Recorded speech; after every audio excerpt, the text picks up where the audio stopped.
ఇంతమంది ఆడబిడ్డల అభిమానాన్ని చూడడం అంటే మానవుల పోయిన జన్మలో ఎంతో పుణ్యం చేస్తున్నారు కాబట్టి ఇంతమంది మా ఆడబిడ్డల ఆశీర్వాదం మానవులకు దక్కింది.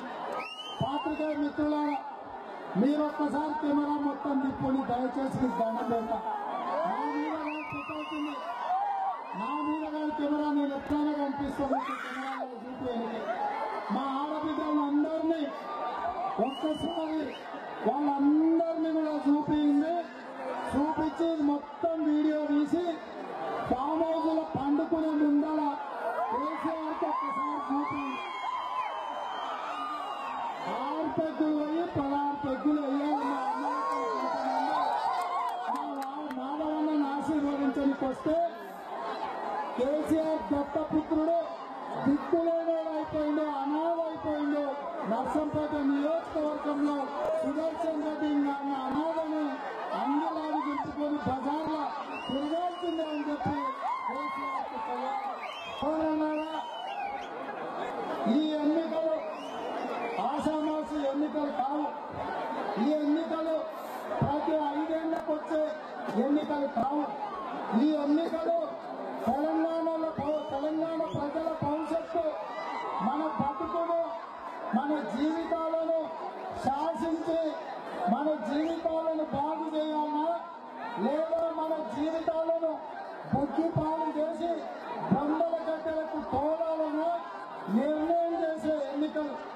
తెలంగాణ రాష్ట్రం తెచ్చుకున్నప్పుడు ఆనాడు ప్రజల భావోద్వేగాలను రెచ్చగొట్టి 14 ఏళ్లు ఉద్యమం చేసినా నేను నీళ్లు నిధులు నియామకాలు అమలు చేయాలంటే ఒక్క అవకాశం ఇవ్వండి అని చెప్పి కల్వకుంట్ల చంద్రశేఖరరావు గారు అడిగితే ప్రజలు పాపం ఎన్నోసార్లు కాంగ్రెస్ కేసినాం, కొన్నిసార్లు టీడీపీ కేసినాం, ఒక్కసారి కేసీఆర్ కేస్తే మనకి ఏదైనా మేలు చెయ్యకపోతాడా అనే ఆశతో ఆలోచనతో పేదోళ్ళందరూ కూడా కేసీఆర్ కు పట్టం కట్టింది. ఇవాళ కేసీఆర్ కు పట్టం కట్టిన తర్వాత మనకేమవుతుందో ఒక్కసారి ఆలోచన చెయ్యండి. మనకు డబుల్ బెడ్రూమ్ ఇల్లు ఇస్తా అన్నాడు. ఇక్కడ ఉన్న వాళ్ళకి ఎవరికైనా డబుల్ బెడ్రూమ్ ఇల్లు వచ్చినాయా? దళితులకు 3 ఎకరాల భూమి ఇస్తా అన్నాడు. ఇక్కడ ఉన్న వాళ్ళకి ఎవరికైనా 3 ఎకరాల భూమి వచ్చిందా? ఇంటికో ఉద్యోగం ఇస్తా అన్నాడు. ఇక్కడ ఉన్న మిత్రులకు ఎవరికైనా ఉద్యోగాలు వచ్చినాయా?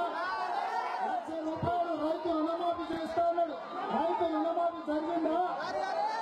ఇక్కడ ఉన్న పిల్లలకు ఫీజు రియంబర్స్మెంట్ చేస్తా అన్నాడు. కేజీ టు పీజీ ఉచిత నిర్బంధ విద్య అమలు చేస్తా అన్నాడు. జరిగిందా? గిరిజనులకు 12% రిజర్వేషన్ ఇస్తా అన్నాడు. ఇచ్చిందా? మైనార్టీలకు 12% రిజర్వేషన్ ఇస్తా అన్నాడు. ఇచ్చిందా? మీ నియోజకవర్గానికి 300 పడకల ఆసుపత్రి కడతా అన్నాడు. కట్టిందా? అదెందుకు? జూరాల నుంచి పాకాలకు నీళ్లు తెచ్చి మీ పాదాలు కడుగుతా అన్నాడు. వచ్చినాయా? మరి జూరాల నుంచి పాకాలకు నీళ్లు తెస్తామని పనికి మాల మాటలు చెప్పి ఇలా పెట్టి సుదర్శన్ రెడ్డిని తీసుకొచ్చి మన ముందర నిలబెట్టిండ్రు. ఇలా జూరాల పాకాల నీళ్లు తెస్తా అని మనల్ని మోసం చేసిన వాళ్ళను చెట్టి నిప్పి కొట్టాల్సిన అవసరం ఉందా లేదా? ఇవాళ సోదరులారా, పెద్ద సుదర్శన్ రెడ్డి అంటేనే కమిషన్లకు బడాబాబు. ఆయన అయ్యో 6% తీసుకుంటే నేను 12% అడిగే పరిస్థితులు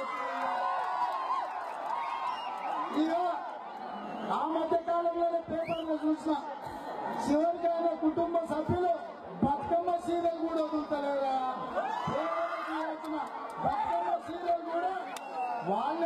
ఉంటుందంటే ఈ రోజు రాష్ట్రంలో ఉన్న పరిస్థితి ఎట్లుందో ఒక్కసారి ఆలోచన చేయండి. కాబట్టి మిత్రులారా, ఇవాళ మన భవిష్యత్తును ఇవాళ మనం ఓటు వేయడానికి పోయి ఓటేసి మనం బయట రోడ్డు మీదకి వస్తే అనుకోకుండా మనకు ఏ లారో కారో గుడ్డుతో కూడా మనం చచ్చిపోవచ్చు. ఓటేసిన మరుక్షణం మనం చచ్చిపోయినా మన ఓటు 5 సంవత్సరాలు మనల్ని, మన బిడ్డల్ని, వాళ్ళ బిడ్డల్ని తరతరాలుగా పాలించే నాయకుడిని ఒకవేళ తప్పుడు నాయకుడిని ఎన్నుకుంటే అప్పుల ఊపిలో రాష్ట్రాన్ని ముంచేస్తే ఇక మన బతుకులు మొత్తం చీకటిమయం అయిపోయే పరిస్థితులు ఉన్నాయి. కాబట్టి ఈ ఎన్నికలలో ప్రజల ఆకాంక్ష నెరవేరాలంటే ఇవాళ ప్రజలు విజ్ఞతతో ఆలోచన చెయ్యాలి. చంద్రశేఖరరావు పక్షాన ప్రజలు లేరు. కేసీఆర్ నమ్మకం అంతా మూటల మీద లేకపోతే ముఠాల మీద. ఆయన పట్నం నుంచి మూటలు పంపిస్తాడంట, పల్లెల్లో ముఠాలు కడతాడంట. ఈ ముఠాలు మన మీద గెలుస్తారంట. నిన్న మొన్న చూస్తున్నా అక్కడక్కడ కొంతమంది అధికారులు కూడా, ముఖ్యంగా పోలీస్ అధికారులు మా కాంగ్రెస్ పార్టీ కార్యకర్తల మీద అక్రమ కేసులు పెడుతున్నారు. కాంగ్రెస్ పార్టీ కార్యకర్తలకు విజ్ఞప్తి చేస్తున్నా, ఒక డైరీ పెట్టండి. ఇవాళ మనల్ని ఇబ్బంది పెట్టే అధికారుల పేర్లు డైరీలో రాయించండి. డిసెంబర్ 12 నాడు మన ప్రభుత్వం వస్తుంది. ఇవాళ అక్రమ కేసులు పెట్టి మీ ఎన్నికల ప్రచార కార్యాలయం మీద అక్రమ దాడులు చేసిన అధికారులను డిసెంబర్ 12 నాడు మన ప్రభుత్వం వస్తుంది. వచ్చిన మన ప్రభుత్వంలో శంకరగిరి మాన్యాలు పట్టిస్తాం. శంకరగిరి మాన్యాలు సరిపోకపోతే నల్లమల్ల అడుగుల దారి పట్టిస్తామని చెప్పి ఈ సందర్భంగా తెలియజేస్తున్నా. మిత్రులారా, చాలా విషయాలు మాట్లాడేవి ఉన్నాయి, కానీ ఎన్నికల దగ్గరికి వచ్చినాయి. సమయభావం ఉంది. సమయభావం తక్కువ ఉన్నందుకు ఈరోజు కొన్ని ముఖ్యమైన నిర్దిష్టమైన అంశాలు మీతో ఈరోజు చర్చించదలుచుకున్నా. సోదరులారా, రేపు మన కాంగ్రెస్ ప్రభుత్వంలో మన ప్రభుత్వంలోకి వస్తున్నాం. మనం వచ్చిన వెంటనే ఈ ప్రాంతంలో ఉండే రైతులందరికీ విజ్ఞప్తి చేస్తున్నా, మీరెవరు కూడా రైతులకు ₹1 కట్టకండి. 12 తారీఖు రోజు ప్రభుత్వం వస్తుంది. ₹2 లక్షల రైతు రుణమాఫీ చేసి ₹2 లక్షల రైతు రుణమాఫీ చేసి 100 రోజుల్లో మీ పాస్ పుస్తకాలు మీ ఇంటికి తెచ్చిచ్చే బాధ్యత మన మాధవన్నది. మీ బిడ్డలు 100 రోజుల్లో బ్యాంకులలో ఉండే మీ పాస్ పుస్తకాలు మీ ఇంటికి తెచ్చిచ్చే బాధ్యత మాధవన్నది. అదే విధంగా ఇందిరమ్మ ఇల్లు ఆనాడు ప్రతి పేదవారికి కాంగ్రెస్ పార్టీ అధికారంలో ఉన్నప్పుడు ఇందిరమ్మ ఇల్లు ఇచ్చిన చరిత్ర కాంగ్రెస్ పార్టీని. కేసీఆర్ ఎన్నికలలో చెప్పిండు, డబ్బా ఇల్లు వద్దు, డబుల్ బెడ్రూమ్ ఇల్లు ముద్దు అని. ఎవరికైనా వచ్చినాయో డబుల్ బెడ్రూమ్ ఇల్లు? కాబట్టి ప్రతి పేదవాడికి ఇందిరమ్మ ఇల్లు ఇస్తాం. డబుల్ బెడ్రూమ్ ఇల్లు కట్టుకోండి. మీకు ఎక్కడ జగ ఉంటే అక్కడ ఇల్లు కట్టుకోండి. ₹5 లక్షల ఉచితంగా పేదవాళ్లకు ఇందిరమ్మ ఇళ్లకిచ్చే బాధ్యత కాంగ్రెస్ పార్టీ తీసుకుంటుంది. ఇదే కాకుండా గతంలో ఇందిరమ్మ ఇల్లు తీసుకున్న వాళ్ళకు కూడా ప్రతి వాళ్లకు ₹2 లక్షల అదనంగా ఇందిరమ్మ ఇళ్లకిచ్చే బాధ్యత కాంగ్రెస్ పార్టీ తీసుకుంటుందని చెప్పి ఈ సందర్భంగా తెలియజేస్తున్నా. మిత్రులారా, ఇక్కడ మా అమ్మలక్కలందరూ డాక్రా సంఘాలలో సభ్యులున్నారా తల్లి? ఇక్కడ చేతులు ఎత్తండి. అన్ని చేతులు వేసిన డాక్రా సంఘంలో మిమ్మల్ని అందరినీ దివాలా తీపించండి కేసీఆర్. గతంలో నగ్గని మీ చేతుల కొత్త నోటు మీ చేతులు ఆడేది. కేసీఆర్ వచ్చినాక చెల్ల నోటు లాగా అయిపోయింది డాక్రా సంఘాలు. రద్దు చేసిన 1000 నోటు లాగా అయిపోయింది డాక్రా సంఘాల సంగతి. కాబట్టి ఇవాళ డాక్రా సంఘాలకు ₹1,00,000 ఉచితంగా ఇవ్వడమే కాకుండా ₹10 లక్షల రివాల్వింగ్ ఫండ్ ఇచ్చి ఆడబిడ్డలందరినీ లక్షాధికారులు తీసుకుంటుంది. అదే విధంగా ముసలమ్మకు ముసలాయనకు గతంలో కాంగ్రెస్ పార్టీ పింఛన్లు ఇచ్చేది. ఇవాళ కేసీఆర్ వచ్చినాక ముసలమ్మకి ఇస్తే ముసలాయనకు లేదు, ముసలాయనకి ఇస్తే ముసలమ్మకు లేదు. ఉన్న దరిద్రం అంతా మన ముసలాళ్ళ మీదనే చూపిస్తున్నాడు. కాబట్టి ఇవాళ ముసలమ్మకు ముసలాయనకి ఇద్దరికి 1000 రూపాయలు కాదు, 2,000 రూపాయలు, 4,000 రూపాయలు పింఛన్ ఇచ్చే బాధ్యత కాంగ్రెస్ పార్టీ తీసుకుంటుంది. ప్రభుత్వ ఉద్యోగస్తులకేమో 58 ఏళ్ళంట పింఛన్, మన పేదోళ్ళకేమో 65 ఏళ్ళంట. అందుకే ఆలోచన చేసినాం, సర్కారీ నౌకరిదారుకు ఎక్కడైతే 58 ఏళ్ళ పింఛన్ వస్తుందో అదే విధంగా పేదోళ్ళకు కూడా 58 ఏళ్ళు నిండిన ప్రతి ఒక్కరికి 2,000, 4,000 రూపాయలు పింఛన్ ఇచ్చే బాధ్యత కాంగ్రెస్ పార్టీ తీసుకుంటుంది. అదే కాకుండా మా పేద ఆడబిడ్డలు తమ పిల్లలకు సన్నబియ్య అన్నం పెట్టాలంటే ఇవాళ చాలా కష్టాలు ఎదుర్కొంటారు. సంపాదన అంతా సన్న బియ్యానికే పోతున్నాయి. కాబట్టి కుటుంబంలో ఉన్న ప్రతి ఒక్కరికి 6 కిలోల చొప్పున కుటుంబంలో 5 మంది ఉంటే 30 కిలోల సన్న బియ్యం ఉచితంగా సన్న బియ్యం పేదలకు ఇచ్చే బాధ్యత కాంగ్రెస్ పార్టీ. ఇదే కాకుండా మా అమ్మలకు అందరూ చిన్నప్పుడు మా అమ్మ కూడా ఇంట్లో వంట కట్టెల పొయ్యి మీద చేసేది. కట్టెల పొయ్యి మీద కట్టెలు పచ్చుకుంటే ఊది పొగకు కన్ను మండిపోయి ఊపిరితిత్తులకు పొగ పోయి చచ్చిపోయే కాలం వచ్చింది. కాబట్టి మా ఆడబిడ్డలందరికీ కట్టెల పొయ్యి మీద వండే కర్మ ఇక ఉండదు. కాంగ్రెస్ పార్టీ అధికారంలోకి రాగానే 6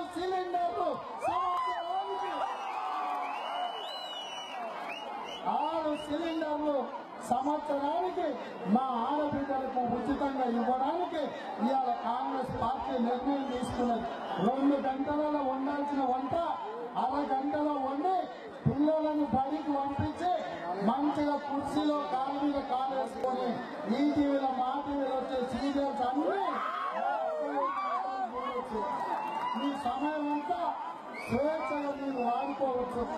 అదే విధంగా ఇక్కడ యువకులు ఉన్నారు, మా యువకులు ఈ పక్కన కూడా ఉన్నారు. మా యువ మిత్రులు అందరూ నా నౌకరు కోసం పాపం కొట్లాడుతున్నారు. మా సార్కు నౌకరు ఇప్పించాలంటారు ఈ పక్క నుంచి ఆ పక్క నుంచి. నా నౌకరికి నాకు వయసు ఉంది, ఓపిక ఉంది. నా నౌకరికి ఏం తొందర లేదు. నౌకరు ఎంత ముందు వచ్చినా నాకేం కాదు, మంచిగానే ఉన్నా. కానీ మీకు నౌకరు ఆలస్యం అయిందనుకో మీ పెళ్లిళ్ళు అయ్యేది కష్టం ఉన్నది. తెలంగాణ వస్తే కేసీఆర్ ఇంటికో నౌకరు ఇస్తా అన్నారు.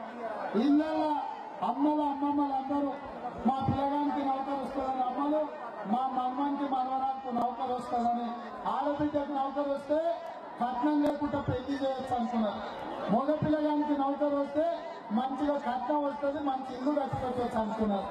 కానీ 5 ఏళ్ళల్లో ఒక్కరు కూడా నౌకరు ఇయ్యలే. కాబట్టి ఇవాళ బెండకాయ ముదిరినా కూరగాయలు ముదిరినా దేని కాకుండా మరి మీకు నౌకరు కావాలంటే మీరు ఒక్క పని చేయాలి. ఏందా పని? ఒక్క నౌకరు ఊడగొట్టాలి. ఎవరో ఒక్కరు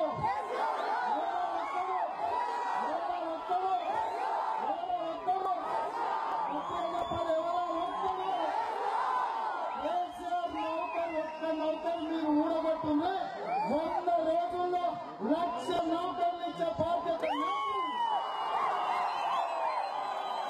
ఒక్క నౌకరు మీరు ఊడగొట్టే 100 రోజుల్లో 1,00,000 నౌకర్లకు నోటిఫికేషన్ ఇచ్చే బాధ్యత నాది. కాబట్టి సోదరులారా, రైతులకు రుణమాఫీ జరగాలన్నా, ఇందిరమ్మ ఇళ్లకు 5 లక్షలు రావాలన్నా, ముసలమ్మకు ముసలాయనకు పింఛన్ ఇవ్వాలన్నా, డాక్టర్ సంఘాలకు 1,00,000 రూపాయలు ఉచితం, 10 లక్షల రూపాయల రివాల్వింగ్ ఫండ్ ఇవ్వాలన్నా, 6 కిలోల బియ్యం ప్రతి మనిషికి 6 సిలిండర్లు కుటుంబానికి ఉచితంగా ఇవ్వాలన్నా, 1,00,000 ఉద్యోగాలు ఇవ్వాలన్నా నేను మిమ్మల్ని లంచం అడుగుతలేదు. కేసీఆర్ లాగా కమిషన్ సుదర్శన్ రెడ్డి లాగా వాటాలు అడుగుతలేను. మిమ్మల్ని ఒక్కటే ఒకటి అడుగుతున్నా. కేసీఆర్ మొన్న వరంగల్ వచ్చినప్పుడు డబుల్ బెడ్రూమ్ ఇల్లు కట్టిస్తే కోడి కూర కావాలి, కళ్ళు సీస కావాలన్నాడు.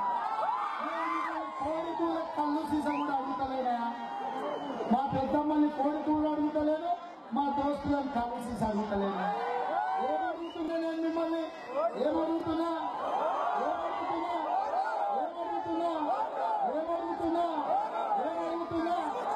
చేతి గుర్తుకు ఒక్క ఓటేయాలని అడుగుతున్నా. పోలింగ్ బూతులకు ఓన్లే గుండెల నిండా ఊపిరి పీల్చుకోండి, కళ్ళు మూసుకొని సమ్మక్కను సారమ్మను దలుచుకొని ఆ తర్వాత సోనియమ్మను దలుచుకొని ఈవీఎంల హస్తం గుర్తు కల్పించిన కాడ ఒక్క ఏడు పెట్టి గట్టి కొట్టుకోండి. ఆ ఒత్తుడు ఇందిరమ్మ రాజ్యానికి కలుపులు తెచ్చుకోవాలి. ఇందిరమ్మ రాజ్యం రావాలంటే హస్తం గుర్తు మీద ఏడు పెట్టి ఒత్తాలి. ఒత్తుతారా? హస్తం గుర్తు మీద ఏడు పెట్టి గట్టి ఒత్తుతారా? అందరు చేతులెత్తి చెప్పాలి. హస్తం గుర్తు మీద గట్టిగా ఏడు పెట్టి ఒత్తుతారా? ఇక నాకు నమ్మకం వచ్చింది. మా మాధవన్న 50,000 ఓట్లతో గెలుస్తామని మీ అందరి ఆశీర్వాదం, మీ అందరి మద్దతు, మీ మనసు నిండా ఆశీస్సులు మా మాధవన్నకు ఉండాలి. ఇందులో రాజ్యం రావాలి. హస్తం గుర్తుకే. ఏంటండి వీడియో నచ్చిందా? అయితే ఓ లైక్ వేసుకోండి, లేదంటే ఓ కామెంట్ చేయండి. ఎప్పటికప్పుడు మా వీడియోస్ చూడాలంటే సబ్స్క్రైబ్ చేసుకోండి.